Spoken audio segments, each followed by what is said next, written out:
बम और आतिशदगी ने कई जानें छीन लीं। ये रमज़ान के मुक़द्दस महीने के आखिरी दिन थे।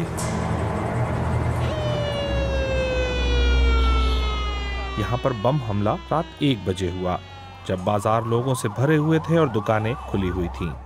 ये एक दूसरे को तोहफे देने का वक्त था, लेकिन नाम नेहाद शिद्दत पसंद तंजीम दौलत इस्लामिया ने इराक के लोगों को ये तोहफा दिया।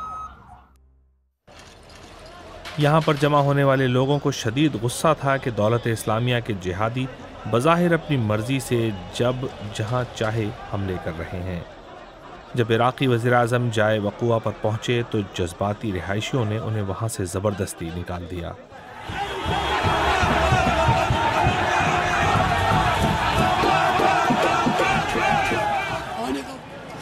दौलत इस्लामिया के सुन्नी शिद्दत पसंदों का कहना था कि उन्होंने शिया मुसलमानों को अपना हदफ बनाया। मुल्क में फ़िरक़ा वाराना जंग सन 2003 में शुरू हुई थी, जब अमरीकी और बरतानवी फ़ौज ने इराक़ पर हमला किया था। ये जंग अब भी जारी है।